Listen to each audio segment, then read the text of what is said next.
સંસ્કારી નગરી વડોદરા, જ્યાં ખેતરની એક શાંત અને સામાન્ય દેખાતી ઓરડી, જેમાં ચાલી રહ્યું હતું એક મોટું ગુનાહિત કારસ્તાન. ગુનેગારોને એમ હતું કે આ નિર્જન વિસ્તારમાં તેમના પર કોઈની નજર નહીં પડે, પરંતુ વડોદરા ગ્રામ્ય એલસીબીને મળેલી એક સચોટ બાતમીએ તેમના મનસૂબા પર પાણી ફેરવી દીધું. નાની ઓરડીમાં મોટું ષડયંત્ર. ધડાધડ છપાતી હતી નકલી નોટ.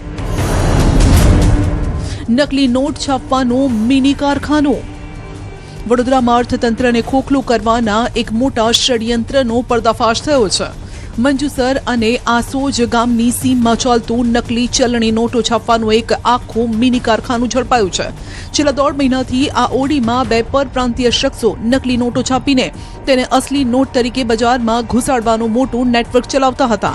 પોલીસે ઘટના સ્થળેથી નરેન્દ્ર જંગલાલ પાલ અને હેમંત મદનલાલ જાગીર નામના 2 આરોપીને દબોચી લીધા, જેમાં નરેન્દ્ર છેલ્લા 10 વર્ષથી ગુજરાતમાં જ સ્થાયી થયેલો હતો અને સ્થાનિક ભૂગોળથી સારી રીતે વાકેફ હતો. પોલીસે 500ના દરની 14 નોટો અને 200ના દરની 2 નોટો મળીને કુલ 16 જેટલી નકલી નોટો કબજે કરી છે. આ ઉપરાંત કલર પ્રિન્ટર, નોટને અસલી જેવો લુક આપવા માટે વપરાતી ખાસ પ્રકારની ઇંક અને ઉચ્ચ ગુણવત્તાવાળા પેપર જપ્ત કર્યા છે. એક પ્રિન્ટર અને લેપટોપ બદલ નકલી નોટો પ્રિન્ટ કરવાનું જો છે કાર્યવાહી ચાલતી હતી, જે પૈકી 14 જેટલા 500ના નકલી બનાવટી નોટ અને 2 જેટલા 200ના નકલી બનાવટી નોટ હાલ પોલીસ દ્વારા કબજે કરવામાં આવ્યા છે. હાલ બંને આરોપીઓની ધરપકડ થઈ ગઈ છે. કલર પ્રિન્ટરથી નકલીનો ખેલ.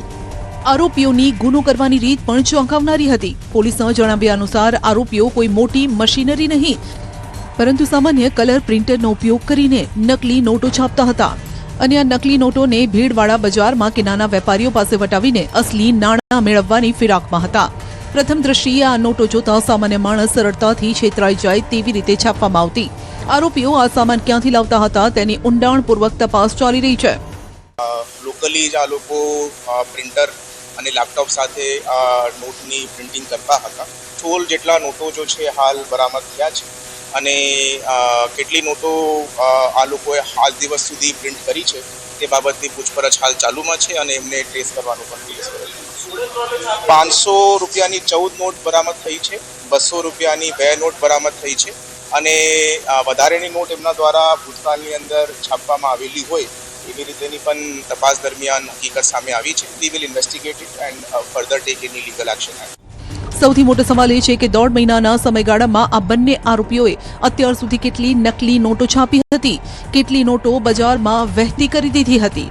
નકલી નોટો બનાવવા માટેનું સ્પેશિયલ પેપર અને ખાસ પ્રકારની શાહી તેઓ ક્યાંથી લાવ્યા હતા? શું આ કોઈ આંતરરાજ્ય નેટવર્કનો હિસ્સો છે કે કેમ?